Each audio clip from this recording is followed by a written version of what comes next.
Hello everyone, कैसे हैं आप सब? आपका स्वागत है आप ही के चैनल स्टडी स्टडी में। फ्रेंच रेवोल्यूशन का पार्ट 2 डिस्कस करेंगे। हमने पार्ट 1 ऑलरेडी डिस्कस कर लिया है, उसका लिंक हम लोग डिस्कशन में दे देंगे। तो पार्ट 1 में हमने डिस्कस किया था कि कैसे जो है फ्रेंच रेवोल्यूशन शुरू होने के क्या-क्या कारण थे, क्या-क्या रीज़न थे। और आज हम लोग देखेंगे आउटब्रेक ऑफ द रेवोल्यूशन। देखिए रेवोल्यूशन जो है शुरू हुआ कैसे, ठीक है? इसका रेवोल्यूशन का जो है शुरू के कुछ मोमेंट्स के बारे को हम लोग देखेंगे। फ्रेंच रेवोल्यूशन में क्या-क्या शुरू में हुआ था, ठीक है? तो चलिए शुरू करते हैं। सबसे पहले कुछ क्वेश्चंस हैं, ये हमने दिया हुआ है, तो इन क्वेश्चंस को जो है हम लोग जो है इस डिस्कशन से हम लोग है इस क्वेश्चन का आंसर जो है दे पाएँ। ये सारे के सारे क्वेश्चन का आंसर हम लोग दे पाएँगे। तो इन सारे क्वेश्चन को हम लोग बाद में डिस्कस करेंगे। ये इस टॉपिक से मेन क्वेश्चंस लिए गए हैं और इससे बहुत से इस टॉपिक से बहुत सारे क्वेश्चन बन सकते हैं। और ये जो है जो मेन जो क्वेश्चन बन सकते हैं वो सब के सब जो है हमने यहाँ पे इंक्लूड करने की कोशिश किया है।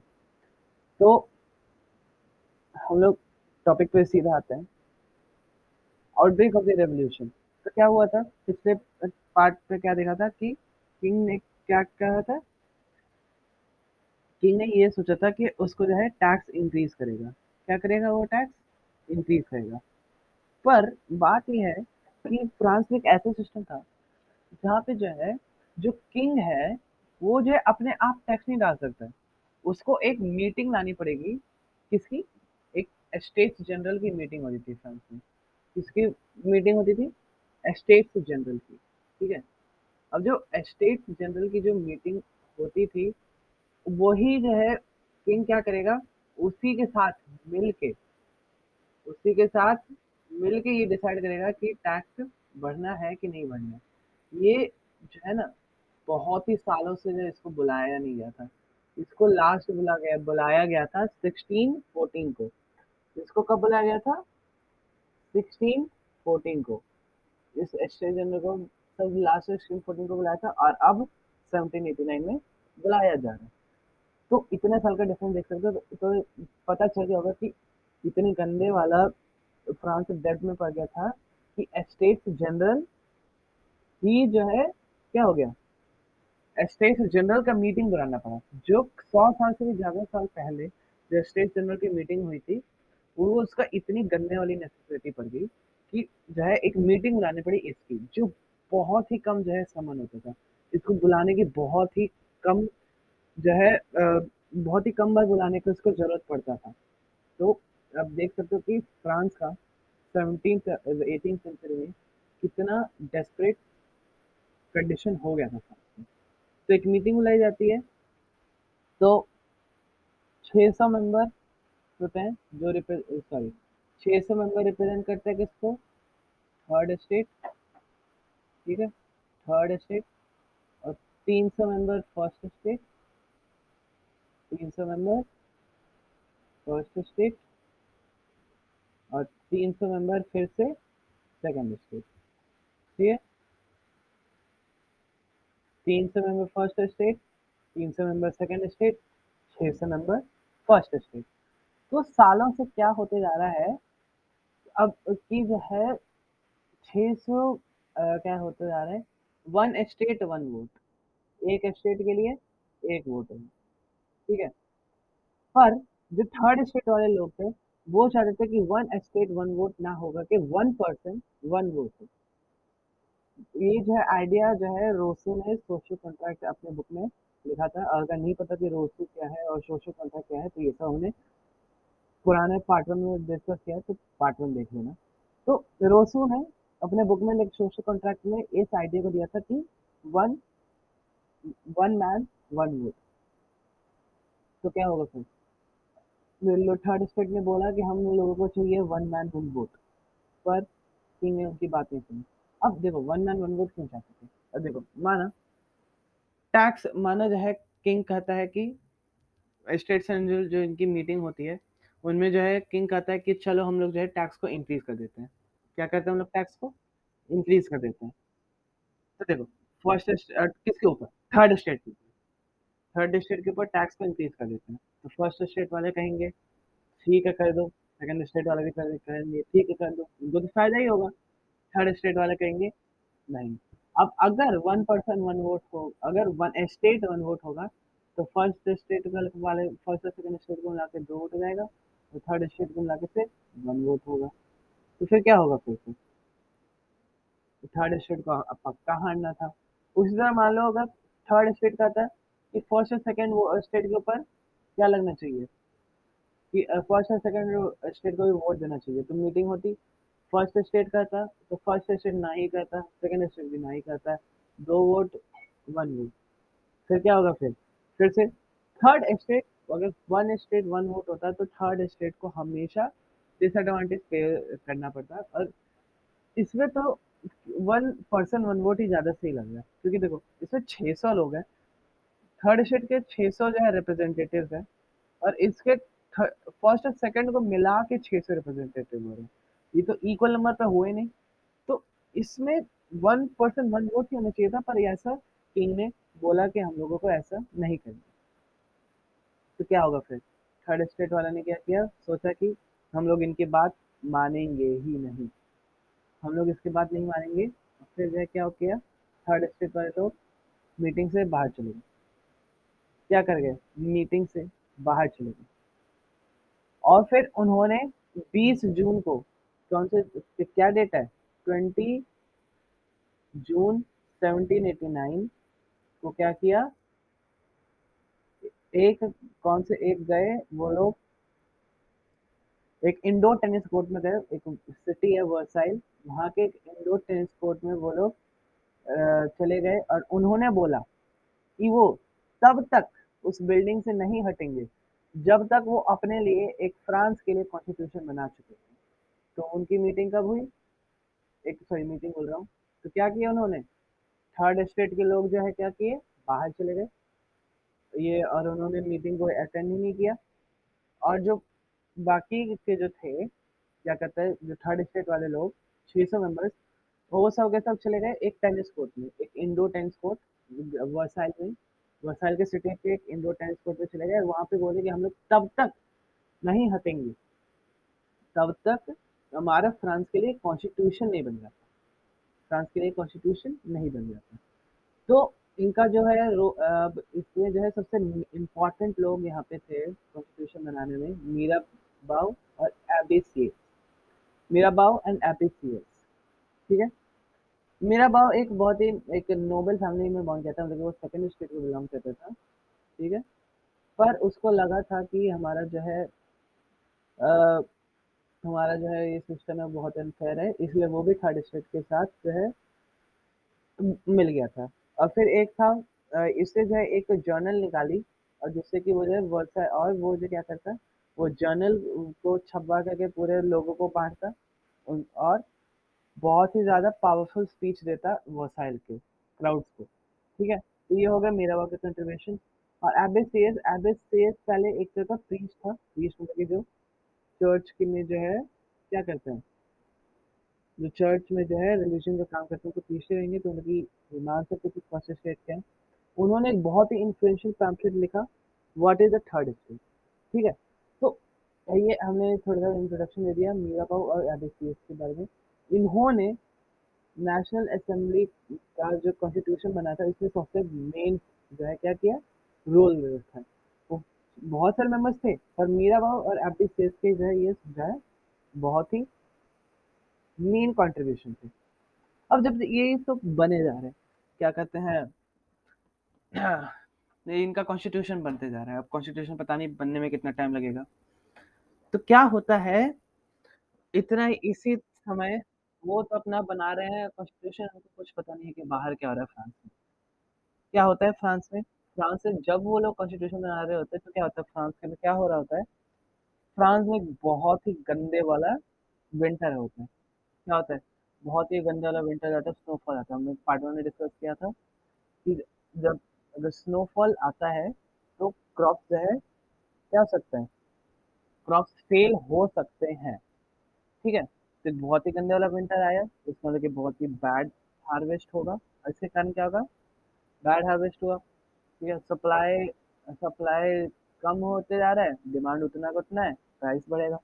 प्राइस बढ़ेगा तो पुअर लोग नहीं जो है बाय कर पाएंगे, तो फिर से सब्सिस्टेंस क्राइसिस का जैसा जो है एक माहौल बनते जा रहा था। और फिर से अगर इसके बारे में नहीं पता तो फिर फर्स्ट स्टेज फर्स्ट पार्ट जो है देख लेंगे।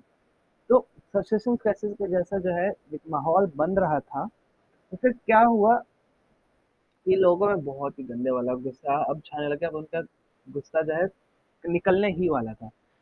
14 जुलाई को एक एक न्यूज आता है कि जो है किंग के लोग जो है पूरे पैलेस को घेरने वाले हैं। मतलब पूरे पैलेस में पूरे पेरिस सिटी को घेरने वाले हैं, और उनको लगा कि लोगों को लगा कि वो उनको अटैक करने वाले हैं। तो इसलिए क्या किया, उन्होंने बोला कि हम लोग भी अटैक करने का कुछ जो है रखते हैं सामान।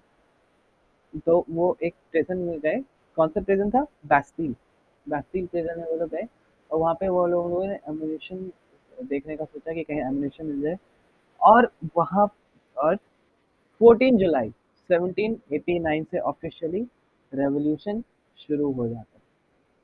रेवोल्यूशन क्या हो जाता है? रेवोल्यूशन शुरू हो जाता है। ठीक है।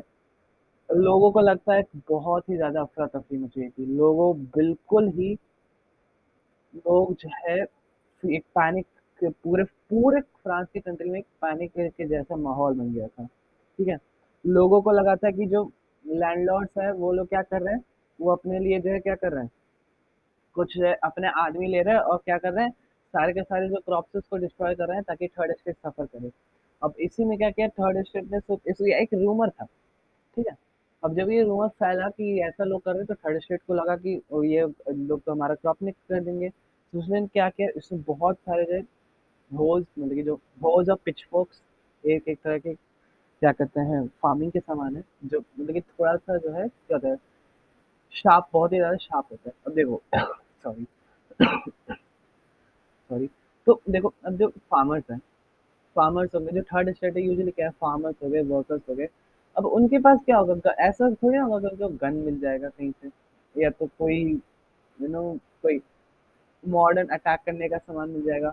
उनको मिलेगा, उनको तो मिलेगा बहुत ही क्या कहते हैं छोटे मोटे चीज। अब इसलिए उन लोगों ने क्या किया, उनको फार्मर्स हैं वो लोग ज्यादातर, तो फार्मर्स है तो उन लोगों को क्या मिला, उनको मिल गया, उनको पास ये होज और पिचफोर्क से एक तरह के ऑप्शन बचे हुए थे। तो उन्होंने क्या किया, उन्होंने क्या किया, ये जो है पूरा जो है होज और पिचफोर्क लिया, और उसने क्या किया, चैटियोक्स, चैटियोक्स क्या होता है पहले बता देता हूँ। चैटियोक्स जो है जहाँ पे किंग रहते हैं वहाँ पे उनका जो कैसल को जो है फ्रेंच में कहा जाता है चैटियोक्स। ठीक है। CHATEAU, ये शैटियो होता है। ये फ्रेंच वर्ड है। अगर सिंगुलर है तो लिखिए शैटियो, और ये अगर एक्स लग जाता है तो लिखिए प्लूरल है। तो लोगों ने क्या किया, जगह जगह पे जहाँ पे जो है किंग रहते थे, जहाँ पे नोबलमैन रहते थे, वहाँ पे जो क्या करने लगे, लोग करने लगे, लोग अटैक करने लगे वहाँ के लोग। और फिर क्या होता है, नोबल्स में डर लगने लगता है कि अब तो फ्रांस से जाओ, अगर हम लोग रहेंगे तो क्या होगा, फिर हम लोगों की तो जान ही नहीं बच पाएगी। तो उसे क्या करते हैं, जो भी नोबल्स होते हैं वो सब के सब जो है नेबरिंग कंट्रीज, आसपास की जो कंट्री है, स्पेन हो गया, पोर्टुगल हो गया, ब्रिटेन हो गया, फिर जर्मनी हो गया, ये सब के सब जो है क्या करते हैं, ये सारे के सारे आसपास के जगह में चले जाते हैं नोबल्स। नोबल्स को क्या करेंगे, नोबल्स सारे के सारे जो थर्ड स्टेट वाले लोग हैं वो सब के सब तो नोबल्स को अटैक कर रहे हैं, क्योंकि उनको लगा कि नोबल्स पहले उनको अटैक कर देंगे। तो हम नोबल को भागना ही पड़ा। और नोबल को जाने के लिए बहुत ही सारे रास्ते हैं, वो बहुत ही ज्यादा रिच है, वो ट्रेन ले सकते हैं, या तो कोई ट्रांसपोर्ट की तरह जो है, कोई ट्रांसपोर्ट, उसमें तो ट्रेन नहीं होते थे, कोई बुल्लक कार्ट हो गए, वो जो है, या तो अगर, अब एक चीज बताओ, कोई सार का सारा सामान भी नहीं ले जाते थे वो जो है सीधा जो है, जो कुछ हुआ उसको लेकर के भाग गए।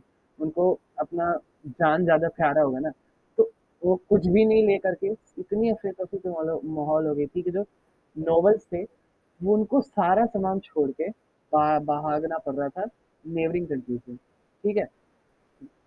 इतनी डर वाली माहौल जो है पूरे फ्रांस में बनी। ठीक है। अब जो इसके बाद क्या हुआ, ये इतनी ये जो चीज है ये बहुत ही ज्यादा बनते जा रही है, बनते जा रही है, बनते जा रही है, माहौल बनते जा रही है।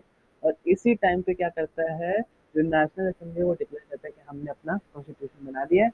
और 4 अगस्त 1789 को जो है असेंबली ने जो है ये जो कॉन्स्टिट्यूशन जो है लागू करने का सोचा। क्या किया? लागू करने का सोचा। और लुई जो 16 है उसको जो है कुछ नहीं कर सका, वो उसके पास कुछ पावर ही नहीं बचा था। उसको अगर वो कुछ उसके बारे में कुछ अगेंस्ट बोलता है तो उसके जान पे खतरा आ जाता है। तो इसलिए क्या किया, उसको जो है मार दिया गया। मार दिया गया नहीं, मतलब लुई द 16 को बोला कि जो है आपको पावर मिलेगा और बहुत ही कम मिलेगा, आपके साथ जो है और भी लोगों को पावर शेयर किया जाएगा। मतलब कि अब क्या हो गया, अब फ्रांस बन गया एक कॉन्स्टिट्यूशनल मोनार्की। क्या बन गया है? Constitutional monarchy. अब देखो इन्होंने सबसे पहले क्या किया, सबसे पहले क्या किया रेवोल्यूशन के लिए, उन्होंने पहले क्या किया, जो तिथ, जो चर्च, अब तुम्हें तिथ नहीं पता तो फिर से फर्स्ट वीडियो का फर्स्ट पार्ट देख लो, उसमें पता चल जाएगा। जो तिथ था उसको जो है हटा दिया गया, उस टैक्स को हटा दिया गया। और जो चर्च ने जो लैंड ले रखा था, चर्च ने जो लैंड ले रखा था उसको जो है वो लोग जब्त कर दिया, कॉन्फिस्केट कर दिया। मतलब कि जो उनके पास लैंड था वो सारा का सारा उन्होंने थर्ड स्टेट वालों ने अपने पास रख लिया। ठीक है। और इसी तरह जो नया गवर्नमेंट जो फॉर्म हुआ उसने जो है 2 बिलियन लीवर, कितना, 2 बिलियन लीवर, जितना जो है अमाउंट जो है कॉन्फिस्केट कर लिया था, उतना अमाउंट उसको मिल गया। तो मतलब कि क्या हो सकता था, तो इससे अब देखो हमारे जो इससे तो इसकी आदत से ज़्यादा थोड़ी सी उसकी जो एम्प्टी ट्रेजरी हो रही थी उसकी थोड़ा सा तो जो है प्रॉब्लम थोड़ा सा फ्रांस को सुधर गया। ये किंग ने जो है क्या किया, किंग जो है बार बार क्या कर रहा था, थर्ड स्टेट से पैसे मांगे जा रहा था, जो कि फर्स्ट टैक्स करे जा रहा था, पर फर्स्ट पर देख सकते हैं जब जब जब थर्ड स्टेट ने जो चर्च का जो टैक्स अबॉलिश कर दिया और जो लैंड जो चर्च के थे उसको कॉन्फिस्केट करे, उसमें ही उसको 2 बिलियन लीवर मिल गया। आधे से ज्यादा उसका जो प्रॉब्लम यहाँ पे सॉल्व हो गया। किंग ये कर सकता था पर किंग ये नहीं करता, क्योंकि अगर ये किंग करता तो किंग किंग खुद नोबल जाए, और किंग को खुद जो है जो क्या करना पड़ता है, किंग को खुद ही बहुत ही सारे प्रॉब्लम को झेलना पड़ता है। तो 2 बिलियन लीवर जो है थर्ड स्टेट ने क्या किया था, उससे मिल गया था उसको। और थोड़ी सी फ्रांस के हालात सुधरने लगी थी, पर ये ज्यादा दिन नहीं सुधरेगा, ज्यादा दिनों तक। अब फिर से जो है यहाँ पे आएगा, बहुत ही बड़ा चीज आएगा, वो अभी हम लोग लेटर, अभी अभी इस वीडियो का टॉपिक नहीं है, अभी बाद में हम लोग बाद के वीडियो पे डिस्कस करेंगे। अभी तो थोड़ा सुधर रहे, फिर से वापस और ज्यादा कंडीशन बिगड़ जाए। तो अब देखो फ्रांस बन जाता है कॉन्स्टिट्यूशनल मोनार्की। ठीक है। अब उससे पहले देखो अभी हम लोग, मैं अभी उसका जो है वोटिंग सिस्टम का बात करने वाला था, पर ये देख लो, ये है draft of the constitution, separation of power, entitlement to cast a vote, declaration of right of man and citizen. देखो सबसे पहले करते हैं ड्राफ्ट ऑफ द कॉन्स्टिट्यूशन। तो क्या हुआ, हम इसके बारे में देखते हैं। पहले जो है क्या होगा, हमारा जो ये है, जो हमारे जो सिटीजन थे फ्रांस के, उनको दो में भाग में बांट दिया गया। एक होगा एक्टिव सिटीजन, एक होंगे passive citizen. Active citizen vote कर सकते हैं और पैसिव सिटीजन वोट नहीं कर सकते। एक्टिव सिटीजन वोट कर सकते हैं, पैसिव सिटीजन वोट नहीं कर सकते।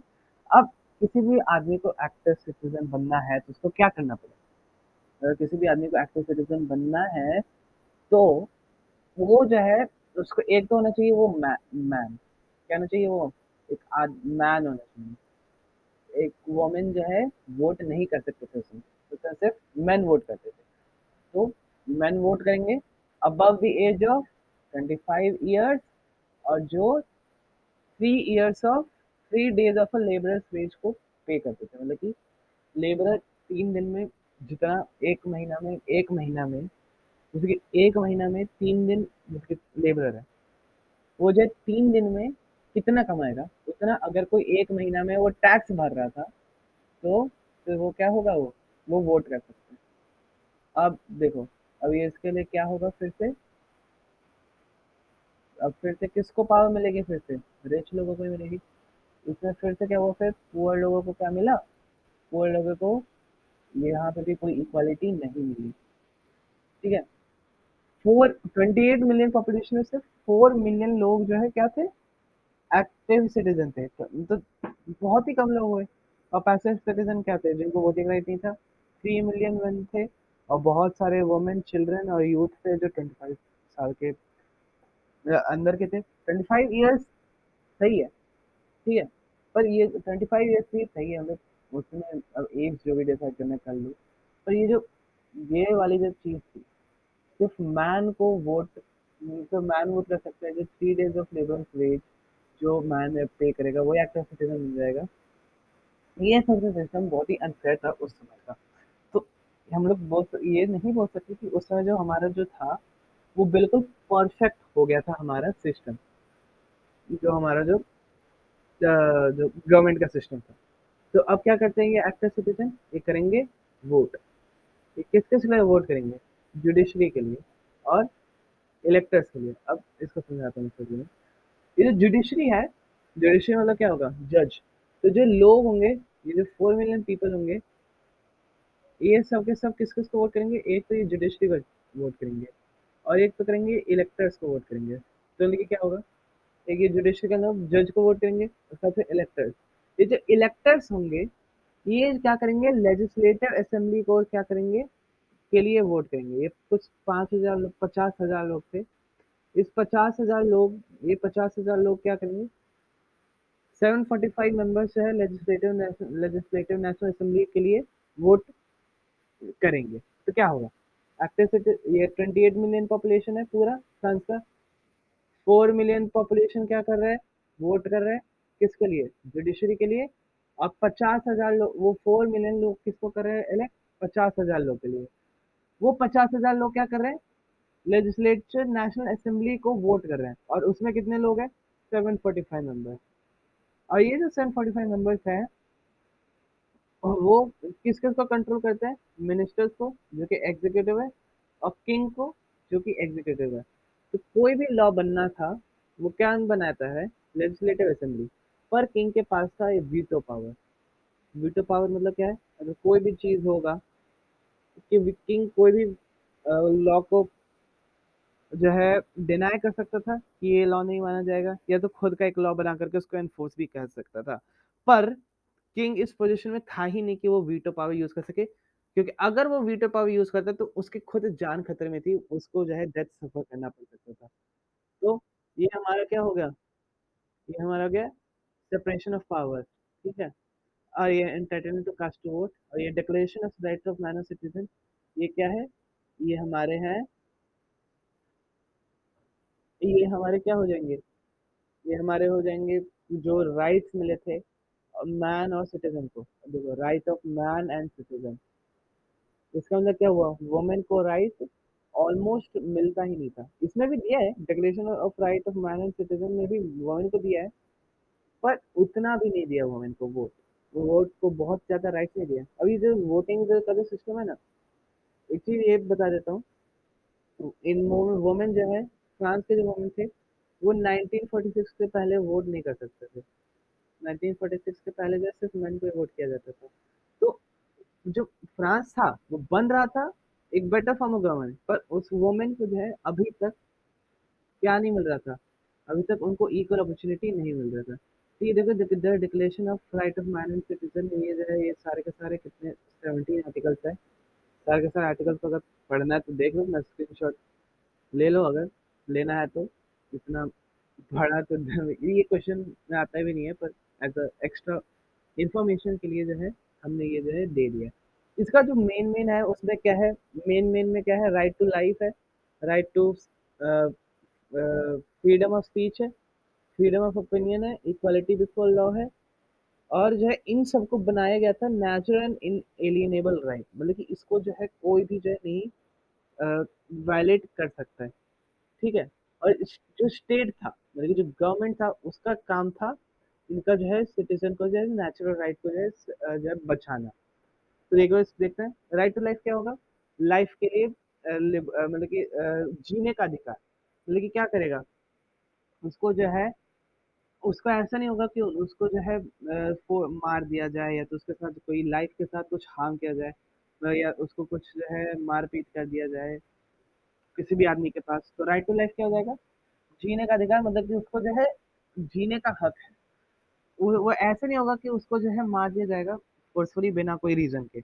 हर एक आदमी को जीने का हक है। फ्रीडम ऑफ स्पीच, कोई भी आदमी को जो कहना है वो कह सकता है। बस इतनी बात होनी चाहिए कि वो जो है बहुत ही ज़्यादा लोगों को वो क्या कहते हैं, बहुत कोई गलत बात तो ऑब्वियसली नहीं कह सकते हो, पर अगर कुछ सही बात है तो जो है कोई भी आदमी जो है ये बात कह सकता है। और वो गवर्नमेंट के अगेंस्ट भी, या तो कोई भी चीज़ जो उसको गलत लगती है उसके अगेंस्ट भी वो कह सकता है।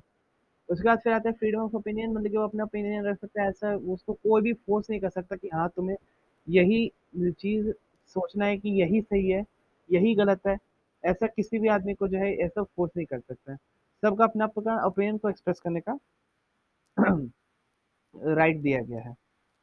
इक्वलिटी बिफोर लॉ, हर एक आदमी बड़ा से छोटा लॉ के सामने इक्वल है, चाहे वो किंग हो, चाहे वो जो लॉ फॉर्म कर रहे हैं, जिन्होंने लॉ फॉर्म किया वो हो, या तो जो कह सकते हो जो बहुत ही पुअर लोग हैं, पेजेंट्स है, बिग बिजनेसमैन, फ्रांस के हर एक सिटीजन के लिए वो लॉ इक्वली अप्लाई होगा। किसी के लिए कुछ क्या कहते हैं एक्सेप्शन नहीं होगा कि इसको इस लॉ के लिए जो है नहीं मिल सकता, इसको जो है इस लॉ के लिए नहीं मिल सकता, क्या कहते हैं पनिशमेंट। ऐसा कोई भी आदमी हो ही नहीं सकता। तो एक हो गया इक्वलिटी बिफोर लॉ। तीसरों के सब क्या है? नेचुरल इनेबल राइट, फिर से कह रहा हूँ मैं, मतलब कि वो जो है कोई भी नहीं जो है इसको वायलेट कर सकता। उसका हर स्टेट का ड्यूटी था कि वो जो है सिटीजन की जो नेचुरल राइट है उसको जो है क्या करे, उसको प्रोटेक्ट करे। फिर हमने ये तो डिस्कस ऑलरेडी कर लिया है कि कौन कौन एक्टिव सिटीजन थे, कौन कौन पैसिव सिटीजन थे, फिर वो कैसे जो है सबको इलेक्ट करते थे वो देख लिया हमने। अब फिर हम लोग आते हैं पॉलिटिकल सिंबल्स पे। पॉलिटिकल सिंबल्स पे तो बात क्या थी, फ्रेंच रेवोल्यूशन है। ज़्यादातर लोग को जो है पढ़ना लिखना नहीं आता था उस समय। ज़्यादातर लोग, अभी तो फ्रांस की हालात बहुत सुधर गई है, और मतलब कि आज 90 80 टू 90% से ज़्यादा लोग पढ़ और लिख सकते हैं। पर उस समय 18th सेंचुरी में वैसा कुछ नहीं था। उन लोगों को कुछ ज़्यादातर लोगों को कुछ पढ़ना लिखना नहीं आता था। ठीक है? तो अब लोगों के साथ कम्युनिकेशन कैसे करें? तो लोगों के साथ कम्युनिकेशन करने के लिए बहुत ही सारे सिंबल फॉर्म करे गए। तो वो सिंबल जो है कुछ-कुछ चीज़ें रिप्रेजेंट करते थे। अब वहीं के उस समय के कुछ-कुछ सिंबल जो बहुत ही ज़्यादा चर्चे में थे, उसी को हम थोड़ा-सा डिस्कस करेंगे, कुछ-कुछ सिंबल। जैसे कि अब देखो इसका अब इम्पोर्टेंस समझो। अभी जो इंडिया है, इंडिया के जो पॉलिटिकल पार्टीज़ हैं, इंडिया के जो पॉलिटिकल पार्टीज़ है वो क्या है? वो जो है हम लोग कैसे पहचान पाते हैं कि जो पढ़ लिख नहीं सकते, इंडिया के जो लोग जो पढ़ लिख नहीं सकते उनको कैसे पता चल जाता है कि ये कौन सा जो है ये कौन सा पार्टी जो कौन सा जो है कौन सा पार्टी का कौन किसको वोट करें, कौन सा पार्टी को, वो सिंबल से आता है ना। अगर कोई कमल का फूल का जो है वो होगा कोई पार्टी का सिंबल तो उनके पता चल जाएगा ऑटोमेटिक ये बीजेपी है। अगर कोई हाथ का सिंबल दिखेगा तो पता चल जाएगा कि कांग्रेस है ना? कोई अगर झाड़ू का सिंबल दिखेगा तो मतलब ये पता चल जाएगा कि आम आदमी पार्टी है ना? तो यही जो है क्या है, यही से हम लोग अभी हम लोग करंट सिनेरियो से ये लोग कर सकते हैं ना रिलेट, कि हम लोग कर सकते हैं ना ये, कि हम लोग कोई भी सिंबल पॉलिटिकल पार्टी का जो सिंबल होता है वो सिंबल क्यों बनाए जाते हैं, इन्हीं सब चीज़ों के लिए बनाया जाता है। उसी तरह उसमें भी ये सब पॉलिटिकल पार्टी के सिंबल नहीं है, पर ये पॉलिटिकल सिंबल है, मतलब कि उस समय के जो बहुत ही ज़्यादा फेमस सिंबल जो पॉलिटिक्स में यूज़ किया जाता था। तो सबसे पहला सिंबल यहाँ पे आता है ब्रोकन चेन। क्या आता है? Broken chain. अब इस ब्रोकन चेन क्या कहता है कि इस ब्रोकन चेन का मतलब क्या हो जाता? इसका मतलब ये होता है कि जो है कोई आदमी जो है फ्री हो गया। फ्री होने का मतलब क्या हुआ? क्या होता है जैसे कि कि जो है कोई आदमी फ्री हो गया। इसका मतलब क्या हुआ? इसका मतलब ये हुआ कि जैसे कि जो जो लोग हैं जो फर्स्ट और सेकंड स्टेट के लिए जो काम करते थे उनको जो है अब किसी भी चीज की जो है क्या कहोगे, उनको जो है किसी वो उनको जो है ऐसा नहीं है कि वो उनको हमेशा उसी के लिए काम करना पड़ेगा। पहले ऐसा सिस्टम होता था ना, फ्यूडलिज्म। फ्यूडलिज्म में ऐसा होता था ना कि उसको सिर्फ उसी आदमी के लिए काम करना है, और वो वेज बहुत कम देता था। ब्रोकन चेन का मतलब कि वो फ्री हो गया उन सब चीज़ों से, और उनको जो है जो करना है वो कर सकते हैं as a job, as a profession. उसके बाद फिर आता है स्केप्टर, SCEPTRE। इसका मतलब क्या है, ये दिखाता था ये इसका है सिंबल ऑफ रॉयल पावर। जो रॉयल पावर है, मतलब कि जो किंग का जो पावर है, वो सब के सब उसको जो है इस कैप्टर के से दिखाया जाता था, कैप्टर से। फिर आता है बंडल ऑफ रॉड्स। इस बंडल ऑफ रॉड्स का क्या कहता था, इसका मतलब ये दिखाता था कि एक आदमी अकेले कुछ काम नहीं कर सकता है, तो जब बहुत सारे लोग एक साथ मिलकर के काम करेंगे तो जो है वो काम ऑब्वियसली जो है क्या होगा, सक्सेसफुल होगा। तो बंडल ऑफ रॉड्स क्या बताता था कि हम लोगों के बीच में क्या होना चाहिए, यूनिटी होनी चाहिए लोगों के बीच में। क्या होना चाहिए, यूनिटी। फिर आता था रेड फिरगिन का, PHRYGIAN, रेड फिरगिन का। जब कोई स्लेव फ्री हो जाता था, तब वो क्या करता था, वो ये कैप पहनता था, रेड फिरगिन का। तो क्या क्या है, ब्रोकन चेन, जब जो है स्लेव फ्री हो गए, bundle of rods, strength lies in unity, sceptre, symbol of royal power, red Phrygian cap. Cap जब स्लेव जो है फ्री हो जाते थे, तो जो कैप जो वियर करते थे उनको फिरगन कैप। फिर उसके बाद आता है एक eye, eye with a triangle in the shape and radiating light. Eye with in triangle radiating light, इसका मतलब क्या हुआ, इसका मतलब ये हुआ एक ऐसा मतलब कि नॉलेज का है, क्या है, एक तरह का सिंबल है। ये दिखाता है कि जो है कैसे जो है नॉलेज जो है हमारे जो है नॉलेज को ये एक तरह का सिंबलाइज करता है। क्या करता है ये, नॉलेज को ये सिंबलाइज करता है। फिर आता है ब्लू वाइट रेड। ये क्या है, नेशनल कलर्स ऑफ फ्रांस है। फ्रांस के नेशनल कलर क्या है, ब्लू वाइट रेड है। उसके बाद फिर ये आता है snake biting its tail to form a ring. इसका मतलब क्या होता है, इसका मतलब होता है एटर्निटी, मतलब कि कोई भी चीज जो है कि बिगिनिंग भी नहीं है, एंड भी नहीं है। मतलब कि इसका मतलब क्या हो गया, सर्कल ऑफ लाइफ, मतलब कि आदमी जिएंगे, फिर मरेंगे, फिर जिएंगे, फिर मरेंगे। ये इस तरह का जो है एक तरह का क्या है, ये सिंबलाइज है, क्या है, सिंबल ऑफ एटर्निटी। इसकी ना ही बिगिनिंग है ना ही एंड है। विंग्ड वुमेन, ये जो है पर्सनिफिकेशन ऑफ द लॉ, मतलब कि लॉ को जो अगर पर्सनिफाइड, लॉ को एक तरह का आदमी की तरह में दिखाएंगे, तो उसको विंग्ड वुमेन की तरह में पहले दिखाया जाता था। लॉ टैबलेट, लॉ टैबलेट से क्या होगा, लॉ हर एक आदमी के लिए इक्वल है, चाहे वो कोई भी हो, बड़ा से बड़ा आदमी किंग, छोटे से छोटा आदमी प्रेजेंट। तो क्या क्या होगा, ब्रोकन चेन, स्लेव जब वो फ्री हो जाते थे, sceptre, symbol of royal power, bundle of rods, strength lies in unity, red Phrygian cap, cap worn by slave upon becoming free, cap worn by a slave upon becoming free, eye within a triangle radiating light, symbol of knowledge, blue, white, red, national colors of France, snake biting its own tail, symbol of eternity, winged woman, personification of law, law tablet, the law is the same for all and all are equal before it। हर एक आदमी के लिए law equal है। तो अब हमारा ये discussion खत्म हो गया। अब हम लोग जो क्वेश्चन जो शुरू शुरू में हमने देखा था, उस क्वेश्चन का आंसर हम लोग देने की कोशिश करते हैं। What do you understand by constitutional monarchy. What do you understand by constitutional monarchy, इसका मतलब एक्चुअली ये हम लोग डिस्कस करना भूल गए थे, कोई बात नहीं, अभी डिस्कस कर लेते हैं। कॉन्स्टिट्यूशनल मोनार्की का मतलब ये होता है, मोनार्की तो हो गई, पर वो कोई लॉ नहीं बना सकता अगर वो कॉन्स्टिट्यूशन के तहत नहीं हो।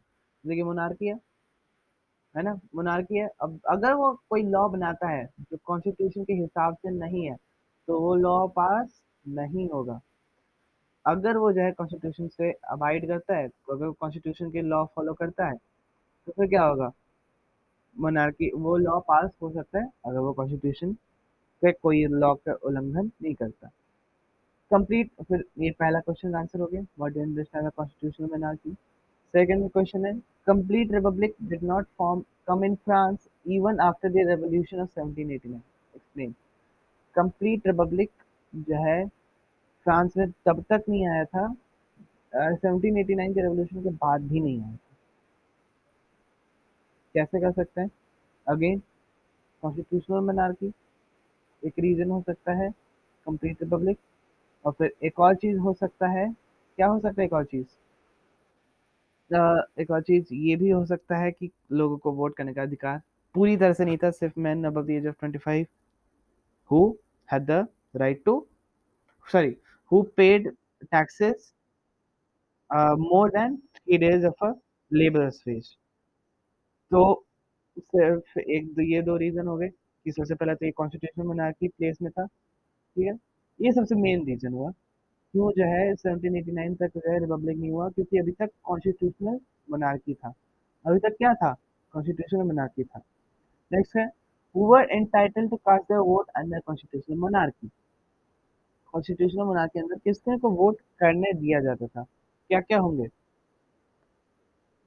Every one, every man, every one नहीं, एवरी मैन, वुमेन को वोट अभी तक मिला नहीं था अधिकार। Every man who was above the age of 25, above the age of 25, who paid more than 3 days of a laborer's wage, जो 3 दिन से ज्यादा का लेबर्स वेज देता था, उसको क्या कहें, वो लोग वोट कर सकते थे। और मतलब कि बेसिकली एक्टिव सिटीजन। और जो पैसिव सिटीजन थे वो जो है क्या वोट कर सकते थे, वोट नहीं कर सकते थे। तो जो पैसिव सिटीजन हो गए वो वोट कर पाएंगे, वो वोट नहीं कर पाएंगे। तो ये हो गया हमारा। अब देखते हैं what is the difference between active and passive citizen. एक एक्टिव सिटीजन और एक पैसिव सिटीजन के बीच में डिफरेंस क्या है? बहुत ही सिंपल हो गया यार। एक्टिव सिटीजन जो वोट कर सकता है, कर सकते थे जब, कब? जब कॉन्स्टिट्यूशनल मोनार्की का सिस्टम था। तो जब अगर इसको एक्टिव सिटीजन कहेंगे, जो वोट कर सकते थे उसमें, जो कॉन्स्टिट्यूशन मोनार्की था। पैसिव सिटीजन, जब फ्रांस में जब कॉन्स्टिट्यूशन मोनार्की था तब जब वो वोट नहीं कर सकते थे, तो उनको कहा जाएगा passive citizen. Active citizen, passive citizen. ये वाला हम लोग क्वेश्चन डिस्कस करना भूल गए। स्टेट जनरल को कब बुलाया गया था? कब स्टेट जनरल की मीटिंग हुई थी? तो कब हुई थी? 5 मई 1789। कब हुई थी? 5 मई 1789। मेरी हैंडराइटिंग से गंदी है पर पता चल गया होगा। 5 मई 1789 को क्या हुआ था? क्या हुआ था? स्टेट जनरल को कॉल किया गया था। इसके पहले कब कॉल किया गया था? 1614। 1789 से, 1789 से पहले एक 1614 को ये मीटिंग कॉल की गई थी। What was the importance of political symbols during French revolution?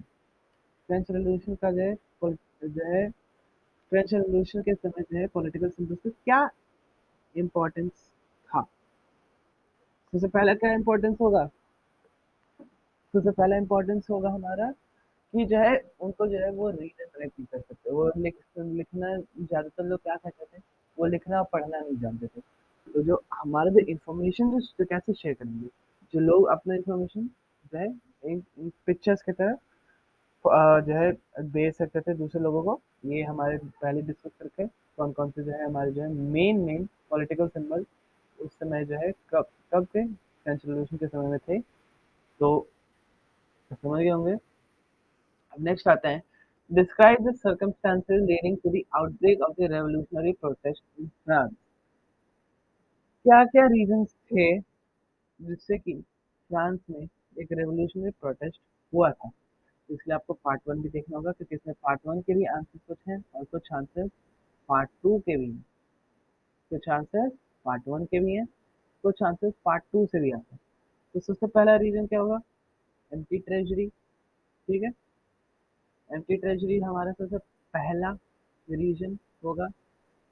Second reason हमारा क्या हो सकता है? Structure of the society, land distribution. ये सब के सब हमने फर्स्ट पार्ट में देख लिया था।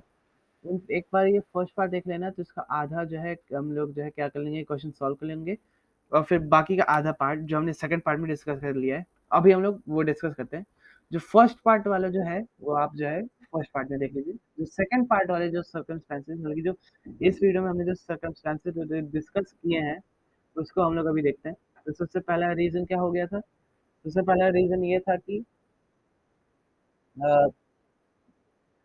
थर्ड स्टेट वाले जो किंग ने क्या किया था, थर्ड स्टेट वाले लोगों को वोट करने का अधिकार नहीं दिया।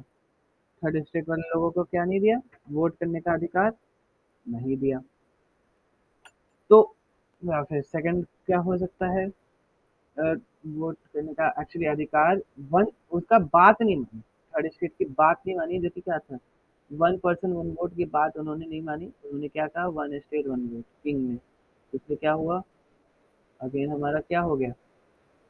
ये एक रीजन हो गया, वन पर्सन वन वोट, ये हमारे उनकी डिमांड नहीं मानी।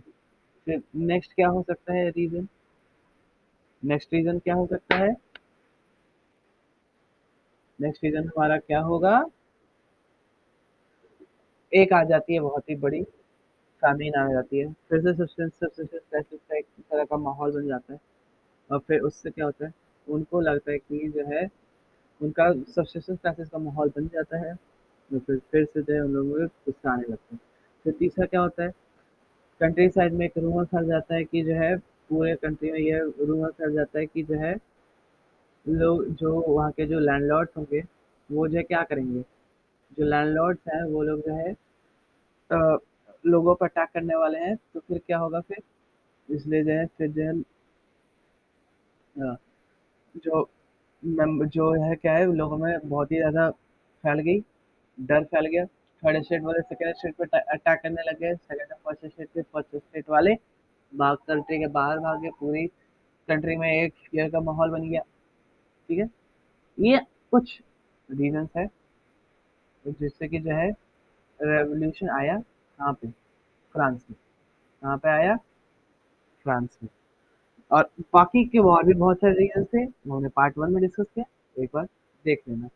फिर इसके बाद है विच ग्रुप्स ऑफ, ये पूरा का पूरा जो है, पूरा का पूरा पार्ट वन इसी पे ही है। ये जो पूरा का पूरा जो पार्ट वन जो हमारा बनाया है, वो आउटब्रेक ऑफ रेवोल्यूशन भी है कि क्या क्या क्या रीजन से जो है, जिससे कि जो है हमारा जो रेवोल्यूशन हुआ था, एक बार वो वीडियो जरूर देख लेना। फिर आया था which groups of French society benefited from the revolution, which groups were forced to relinquish power, which section of society would have been disappointed with the outcome of the revolution। कौन कौन से लोगों को रेवोल्यूशन से benefit हुआ, कौन कौन से लोगों को अपना पावर देना पड़ा, और किन किन को जो है इस रेवोल्यूशन के जो है डिसअपॉइंट होना पड़ा, मतलब कि किन किन जो है सोसाइटी के किन किन लोगों को जो है इस रेवोल्यूशन से उनको जो है फायदा नहीं हुआ, जिनको ये लगा कि फ्रेंच रेवोल्यूशन से उनको कोई फायदा नहीं हुआ है। तो क्या क्या होगा?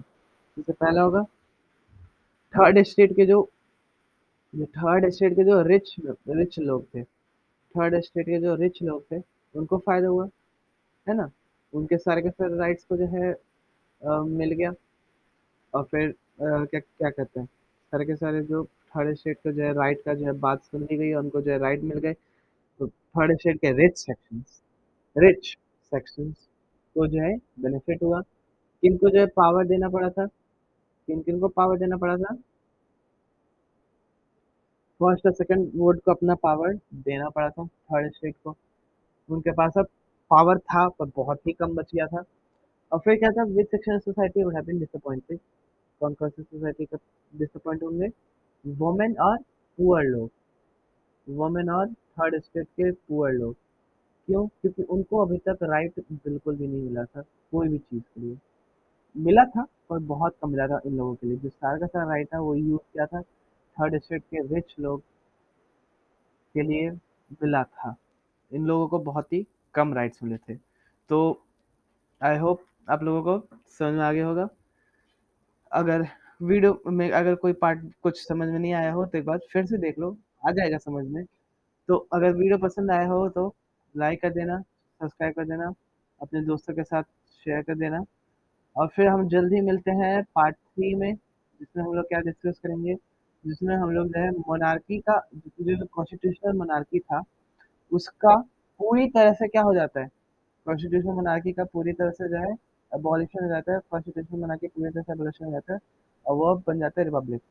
ठीक है। अब ये देखो एक क्वेश्चन आया था ना, complete republic did not come in France even after revolution 1789। तो देखिए 1789 तक जो है हमारा अभी तक रिपब्लिक नहीं बना था। रिपब्लिक अभी कैसे बनेगा, अब ये मोनार्की है, अब ये रिपब्लिक कैसे बनेगा, ये अभी हम लोग नेक्स्ट वीडियो में डिस्कस करेंगे। जल्दी आएगा ये वीडियो। तो bye bye, see you next time.